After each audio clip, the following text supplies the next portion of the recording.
The e-cleaning, that would be this right here. This is their cleaning tank, which comes with this machine. I'm not sure if you see that good in the picture or not. This is something that comes with your machine when you purchase it. You also get the packages of the acid packages, which you're going to use to actually clean the machine with. Now, this is actually a good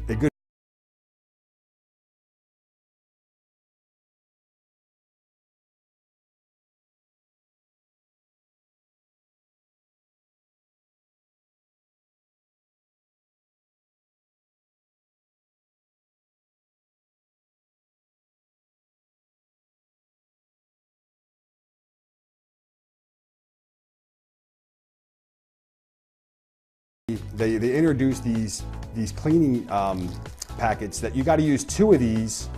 You put them into this container. You take off the bottom down here. I'll show you this real fast. This is the electrolysis enhancer tank. Notice it says electrolysis enhancer, not for drinking. You're putting it into a machine that you're going to be drinking from. Doesn't make much sense to me.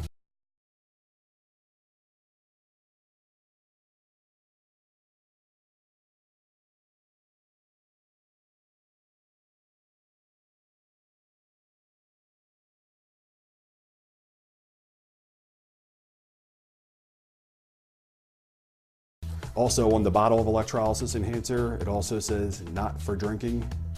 And when you look at the ingredients right here, you see sodium chloride and sodium hypochlorite, which are the main ingredients in your bleach bottle, basically. So if you look at your bleach bottle, sodium hypochlorite is the main ingredient, which would explain that when you use this enhancer in your machine, it's going to smell like bleach. So they do tell you in their manual, make sure you read all precautions.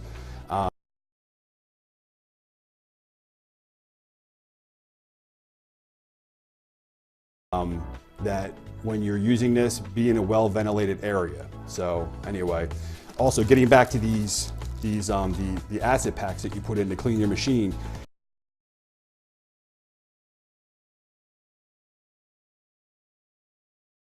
So make sure you follow all instructions. You don't want to get this stuff in your eyes. It is acid, so make sure you're careful when handling it. If you have any pets, don't spill any on the counters. All those types of things come into play. So.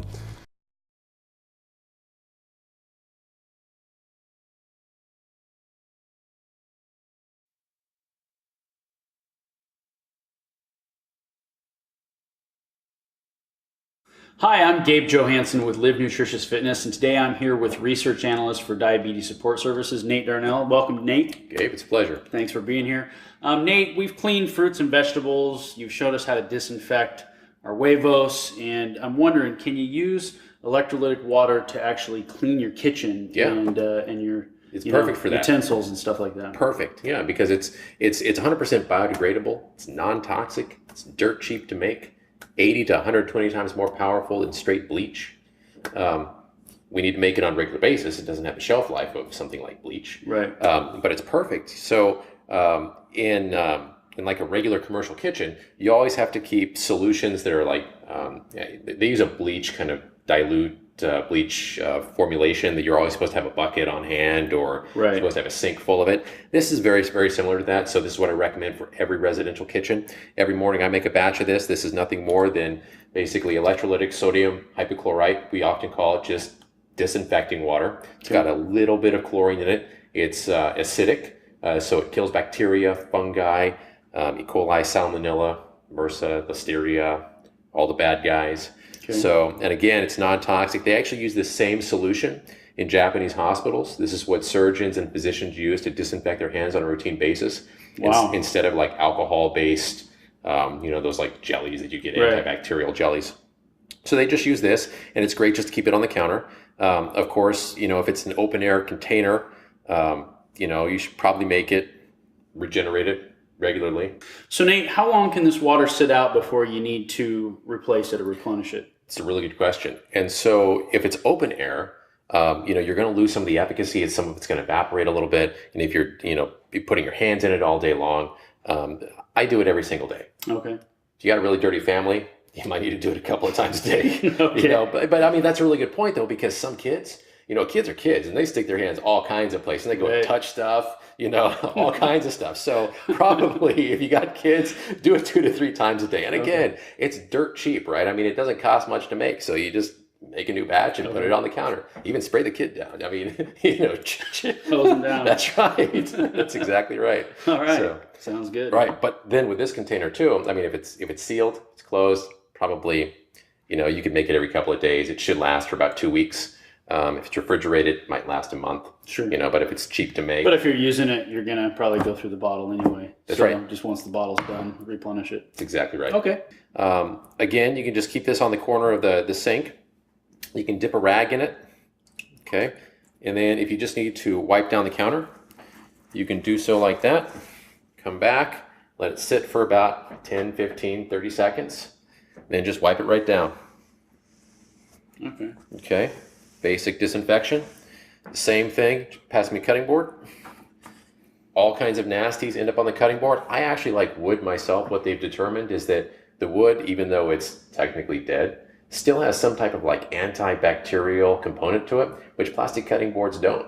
Oh. So nonetheless, it's still important to have something like this solution so you can more thoroughly disinfect your cutting board. Okay, again, just wipe it down. Let it sit for a couple of seconds. Okay. Then dry it off. All right. Okay. There you go. And same thing with knives. You can dunk your knife in there, or knives, with as long as it's quality stainless steel, like surgical stainless steel, it's not a problem. This is an oxidizing solution. So we've discovered with cheap stainless steel, it can cause it to rust. So it's great for disinfecting, but once you pull it out, make sure that you actually wipe it down. Be very careful with the way you hold the blade. So would you ever want to leave different utensils just in the water as it sits maybe in your sink during the day? Or you want to, I mean, I've done that with high quality stainless steel and not had a problem. Okay. But if you take a utensil that's made out of a lesser material, lesser steel, it might rust if you do that. So if you're going to drop it in, only do it for about 4 or 5 minutes, then pull it out of the water and dry it off. Okay. And that'll prevent any rusting or corrosion. So it's kind of a trade-off. It's great. It's non-toxic. It's biodegradable, but it is very oxidizing. Okay. So again, I haven't found the problem on really high-end knives. It's kind of like the middle of the rung, kind of like the cheap stamped out knives. Same thing. You don't have to worry about ceramic knives. They don't rust. It's great for them. Okay. So you mentioned that this water you'd want to replace maybe once a day or a couple times a day. If it's in the spritzer, how long will it last? If it's in the spritzer, generally about 2 weeks. Okay. And if you refrigerate it, you might get a month out of it. Okay. But again, that's a sealed container, not open air. Some of this, just by virtue of having it next to the sink and you're dipping your hands in it all day long, you're going to end up getting other organic material in there, which it's going to disinfect. So it's going to lose its efficacy pretty rapidly. And because it's open air, it's going to off-gas a little bit of the chlorine as well. Okay. So, but again, some people are really concerned about chlorine. And what they fail to realize, and I think the media has really vilified chlorine to an extent because, people think it's like, chlorine gas from World War I or something where people are being gassed in the trenches. And that's really not the case. I mean, we use chlorine in our municipal water supply for a very good reason. It's a very strong antimicrobial. And that's what keeps most of the bacteria out of our municipal water supply. Again, we have to be careful with it because it is oxidizing. So if we're consuming chlorinated water on a regular basis without having it filtered out, it can contribute to inflammation and it can contribute to cardiovascular disease. So I always remove the chlorine from my drinking water, but topically it's fine. I mean, there's a reason why we use it in swimming pools too. Thanks, Nate. Can you kind of sum it up for us and just give us the key points here of what we went over today? Yeah, so you just make a batch of strong disinfecting water in the morning, leave it on the corner of the kitchen sink. You can dunk your hands in it, disinfect your hands all day long when you're working in the kitchen. You can also spritz the countertops, clean your kitchen, clean your cutting boards and your knives. And just make sure that if you're using it to disinfect your knives, that you actually wipe it off the knives to prevent any rust. Okay, very good. Thanks a lot, Nate, and thanks for being here with us. This was Gabe and Nate teaching you how to clean your kitchen with electrolyzed water.